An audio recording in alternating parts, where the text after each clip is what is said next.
We begin in Moldova, where Ukrainian President Volodymyr Zelenskyy has joined the leaders of 47 countries for the European Political Community Summit. It's the second time the gathering has been held. It aims to bolster unity in the face of Russia's invasion of Ukraine.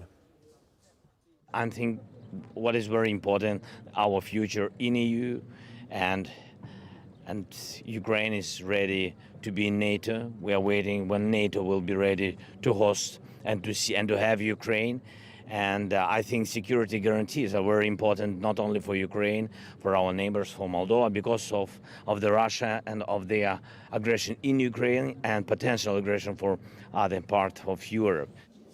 Well, Stephanie Decker is live for us at the meeting now, and we've seen European leaders slowly arrive throughout the morning there. Ukraine obviously will be on the agenda. What else are they going to be discussing there today? Yes, well, that opening ceremony, you probably have live pictures of that taking place behind that glass wall. Behind us, the leaders then will be coming out for what's called a family photo opportunity before they then go away for their discussions, also bilateral talks. And a working lunch. Of course, you mentioned there Ukraine, very high on the agenda here. We heard from the Ukrainian leader, Volodymyr Zelenskyy, being the first to arrive. I don't think that was by chance, saying that he called for support, European support, NATO, on the ground, in the air, against what he called Russian aggression. You heard him there also call for the same to be applied to Moldova. Other things they're going to be discussing here, things like security, cybersecurity.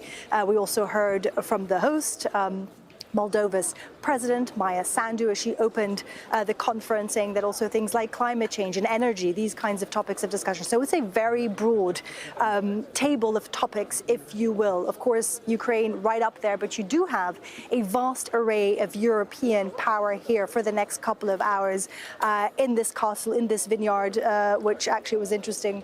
The Moldovan president contrasting the peacefulness of where we are to Ukrainian border, just around 20 kilometers away. So the interesting thing about this conference is that even though there's so many things that can be discussed, there is no pressure, there is no agenda, nothing will be signed in the end of this day.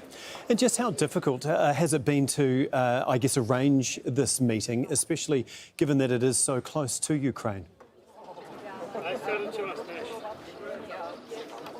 Yes, I mean, security-wise, it's been a mammoth task, if you will. We interviewed one of Moldova's, actually the Deputy Speaker of Parliament yesterday, and he said, you know, we politicians like to call these events historic. He said for Moldova, this is historic. They've never hosted such an array of power, if you will. Everyone we've seen here, you have, you know, the French president, you have Giorgia Meloni of Italy, you have all the European leaders, really, and that comes with security, logistics, that comes with the airspace. Has been closed since midnight today. We had to take a train around 6 o'clock this morning, 2 trains organized for journalists and sort of the lower ends of the delegation, if you will, to make it to here, because everything surrounding this area, the roads have been blocked off, men with heavy machine guns guarding the area, NATO also involved in surveillance of the skies here. So that gives you a sense of just how difficult and how massive the operation is to host this. It's only going to last a couple of hours, but certainly for Moldova, which has the unfortunate title of being one of Europe's poorest countries,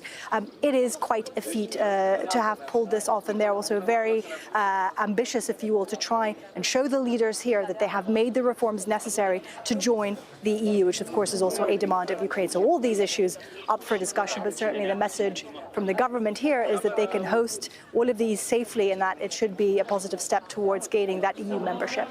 Okay, thank you very much. That is Stephanie Decker for us in Moldova.